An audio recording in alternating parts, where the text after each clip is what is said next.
I can't tell if this shirt is giving like the cool vibes that I want it to give off or like your weird uncle at a barbecue.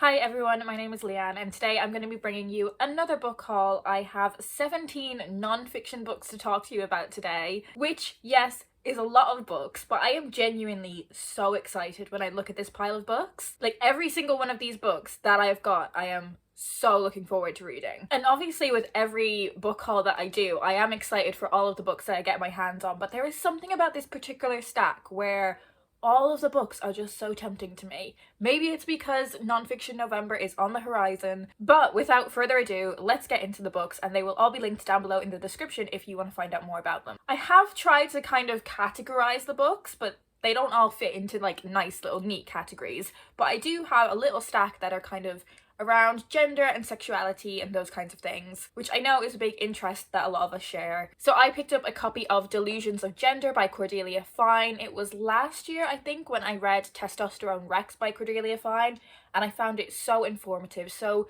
thoroughly researched, but able to explain that really rigorous scientific research in a way that was accessible for someone who doesn't have a scientific background. And in this book, Cordelia Fine is attacking neurosexism, so this idea that men and women are just wired differently. What I found when I read Testosterone Rex was that it gave me the tools with which to articulate a lot of things that I believed but struggled to put into words when I found myself in conversation or debate with people who didn't agree with me. And that book really equipped me with the research and the ability to debunk bad research in a way that was really helpful. So I think I'm going to have the same experience with reading this one. Next, I have How to Have Feminist Sex by Flo Perry. This is a graphic, I don't want to say graphic novel because it's not a graphic novel, like it's a graphic book. There's pictures inside. That is all about feminism and how it intersects with our sex lives, with masturbation, desire, monogamy, with sending nudes, all of those kinds of things in the sexual sphere. And I'm really looking forward to reading this one. It seems like it's going to be a lot of fun and just something like totally completely up my street. Next, I have Lift As You Climb, Women and the Art of Ambition by Vig Grosskopf. This is a book about what you can do as an ambitious woman to lift as you climb, to be both ambitious and compassionate, when you can use your privilege to help others, to elevate others, to lift them up, and making sure that as you better yourself, you are not making life worse for others. It's a book about careers, and as a woman who has very high ambitions for her career, this is something that I want to be continuously bearing in mind. You know, how am I elevating other women, other marginalized communities as I progress? It's something that is really important for me to bear in mind, so I'm hoping this book will give me a lot to think about in that regard. I picked up a copy of All Boys Aren't Blue by George M. Johnson. I actually picked this up on a date that I went to Waterstones, which sounds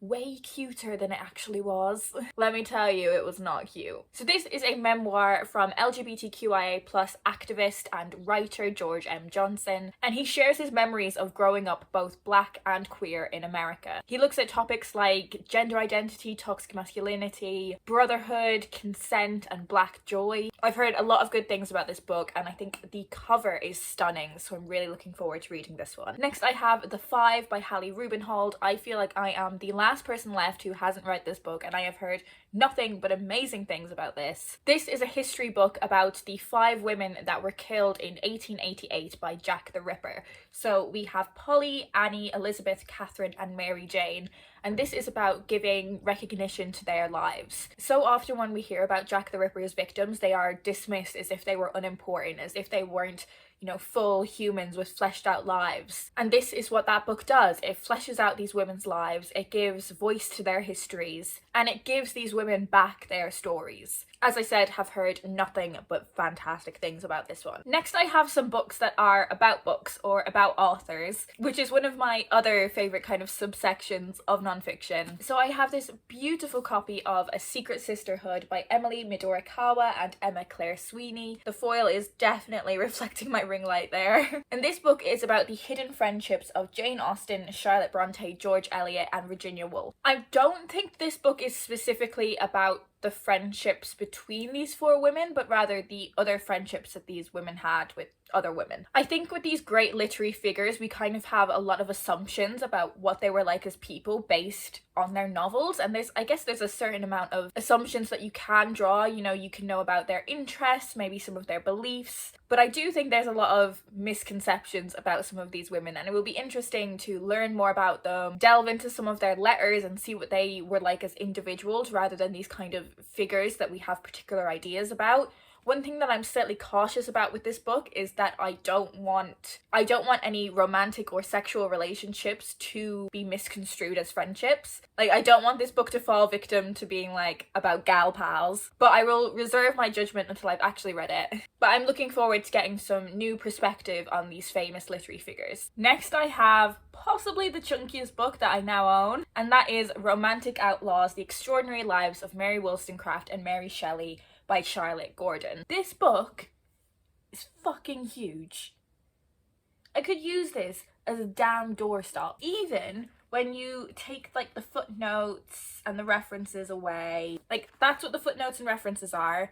This is still huge. Did I kind of just want this because I love this cover? Kind of yes. It's like kind of why I wanted this as well. Also kind of yes. But I do think Mary Wollstonecraft and Mary Shelley, this mother and daughter pair, are two really interesting figures throughout literature. I actually have a collection of some of their shorter works, like novellas or short stories, on my shelves, so maybe it would be good to pick this one up after I've read those. But I think I will need a lot of motivation to tackle this one. Next, I picked up a copy of Where I'm Reading From by Tim Parks, and this is a book that is all about reading behaviours. So some of the questions that are posed on the back of the book are: should you finish every book you start? How is the Nobel Prize like the World Cup? Very interested in that one. Why do you hate the book your friend likes? What happens to your brain when you read a really good book? So it's a book investigating our reading behaviours, what we get from reading, why we read, how we read. And that's something I have a personal interest in anyway, as someone who does, you know, read a lot. But also as someone that works in publishing, I'm really interested in people's reading habits and behaviours. So I think I'll get a lot from this one, and the page count is a lot more in my comfort zone. Maybe that's a question that is posed in the book. Why do we prefer short books over long books, or vice versa? Shannon over at 155 Books very kindly sent me a copy of Pandora Sykes' book, How Do We Know We're Doing It Right? I was a huge fan of the podcast The High Low, which Pandora Sykes hosted alongside Dolly Alderton, and I've read bits and pieces of Pandora's journalism over the years and have enjoyed it, so I'm really intrigued to read some of her essays on various different topics surrounding modern life, and these essays are centered around the choices that we have to make. I think particularly from a kind of millennial woman perspective. I'm expecting her to cover topics like fashion, social media, the wider media, motherhood and friendships. I am planning on reading this one really soon, so expect to hear my thoughts in my October wrap up. I also picked up a copy of In Black and White by Alexandra Wilson. This is a book by a young barrister in Britain, and it explores her experiences of race and class in the justice system, specifically a broken justice system. When Alexandra was a teenager, a close family friend of hers was killed on his way home from football, and this is what compelled Alexandra to enter into a career in law. And as she progresses through her education and her career, she finds herself in a system that is designed and controlled for the benefit of the privileged few. I think this is going to be a really important book. I think if you have read the Secret Barristers books, then I think this is something that you would get a lot of value from as well, to have a slightly different perspective on everything. I also picked up a copy of Gathered Together in My Name by Maya Angelou. Maya Angelou is an incredible writer. I've read much of her poetry over the years and have found it so beautiful and compelling. And I read her first memoir, I Know Why the Caged Bird Sings, a couple of years ago, and I have had the third of her memoirs sat on my shelves for quite some time, and I picked it up without knowing it was the third of the 6 memoirs. So I've been waiting for a while to get my hands on the second volume in her set of memoirs. And in this part of her story, Maya Angelou is a new mother. She is unemployed, embarking on brief affairs and transient jobs in nightclubs, in shops. She turns to prostitution and the world of narcotics. I think this is going to be a really interesting memoir, and I am looking forward to eventually reading all 6 of her memoirs as well. Next, I have a few books that were very kindly sent to me by by Emma over at Book Break. The first of those is A Bigger Picture by Vanessa Nakati. This is a book from a young climate change activist who you may remember from an incident where a photograph was taken of her and 4 other young climate change activists. The other 4 of them were white, and Vanessa ended up being the person who was cropped out of this photograph. This is her book about how people from the global south are often forgotten about in conversations around climate change. Even though often these countries are the people who are contributing the least to climate change but suffering the most because of it. I think this is going to be a really important read. I also have Hope Not Fear by Hassan Akkad. Hassan's story came to prominence last year as he shared his experiences about being a Syrian refugee who worked on the NHS COVID wards as a cleaner. This book traces his journey from Damascus to London and his experiences along the way, and his commitment to giving as much as he could to the people around him during the coronavirus pandemic. He wanted to give as much as he could to his adopted country during a time of crisis, and his efforts and generosity and hard work were so often overlooked. Another book that I think is going to be really powerful reading and really important reading as well. Emma also sent me a copy of All the Names Given by Raymond Antrobus. I've not read anything from this poet before, but I'm always really excited to discover new young poets, and I believe this collection explores the poet's family history and it traces across a wide breadth of different countries, so very much looking forward to trying out some new poetry. From a poet I have not read anything from before to a poet who I have read a lot of their work and absolutely adored everything I have read from them, this is Holly McNish's new book, Slug. Holly writes with this real sort of spoken word style that I find really appealing, and she also looks at a lot of topics that I have a huge amount of interest in. Gender, sexuality, women's bodies and women's experiences, politics, and she writes in a style that I just find so compelling. Her poetry is full of fantastic use of sound and fantastic use of humor. I think she is one of the funniest poets writing today, and I have so often found that her poems articulate things that I have always wanted to try put into words. I know that I'm gonna love this book.